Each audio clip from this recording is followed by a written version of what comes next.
about 10 days after 9/11, I went through the Pentagon and I saw Secretary Rumsfeld and Deputy Secretary Wolfowitz. I went downstairs just to say hello to some of the people on the Joint Staff who used to work for me, and one of the generals called me in. He said, "Sir, you got to come in and talk to me a second." I said, "Well, you're too busy." He said, No. He says, "We've made the decision. We're going to war with Iraq." This was on or about the 20th of September. I said, "We're going to war with Iraq. Why?" He said, "I don't know." He said, "I guess they don't know what else to do." So I said, "Well, did they find some information connecting Saddam to Al-Qaeda?" He said, No. He says, "There's nothing new that way. They've just made the decision to go to war with Iraq." He said, "I guess it's like we don't know what to do about terrorists, but we've got a good military and we can take down governments." And he said, "I guess if the only tool you have is a hammer, every problem has to look like a nail." So I came back to see him a few weeks later, and by that time we were bombing in Afghanistan. I said, "Are we still going to war with Iraq?" And he said, "Oh, it's worse than that." He said, he reached over on his desk and picked up a piece of paper. He said, I just got this down from upstairs, meaning the Secretary of Defense's office today, and he said, "This is a memo that describes how we're going to take out 7 countries in 5 years, starting with Iraq and then Syria, Lebanon, Libya, Somalia, Sudan, and finishing off Iran." The truth is about the Middle East is, had there been no oil there, it would be like Africa. Nobody is threatening to intervene in Africa. The problem is the opposite. We keep asking for people to intervene and stop it. And there's no question that the presence of petroleum throughout the region has sparked great power involvement. Whether that was the specific motivation for the coup or not, I can't tell you, but there's always been this attitude that somehow we could intervene and use force in the region. Well, I think that Iran is a dangerous power. I think it's a hegemonistic power.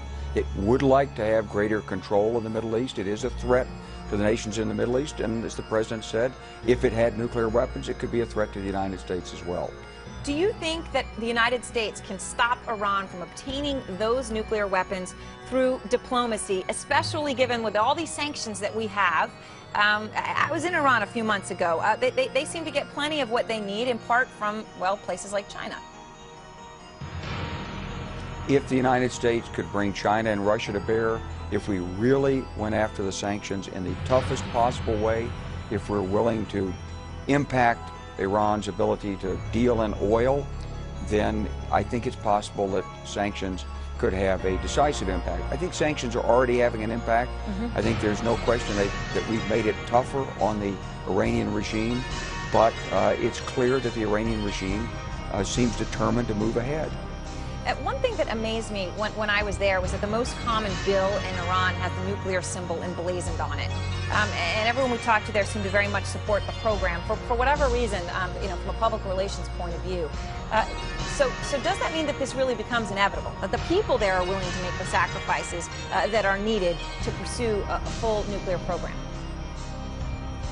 Well, Iran has sold this as a national pride and national achievement for nuclear energy, not for nuclear weapons.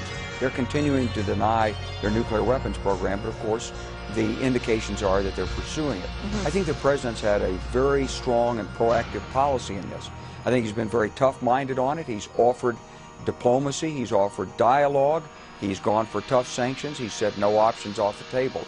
And I think that what you're seeing is that we're approaching a decision point with respect to Iran.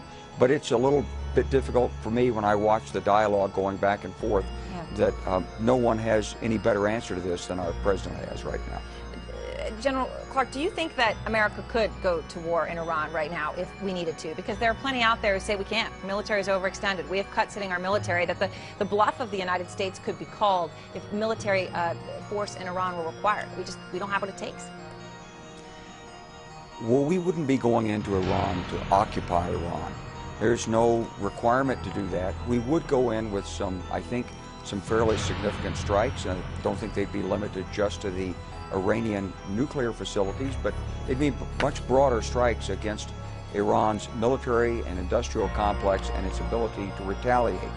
Now, ultimately, we know the Iranians have a worldwide terrorist network. We know they would attempt to respond using terror, but I think that the overwhelming power of the United States would be very, very effective against Iran's conventional and unconventional military capabilities, especially in the Persian Gulf and in Iran. General Clark, thanks so much for joining us. We appreciate it.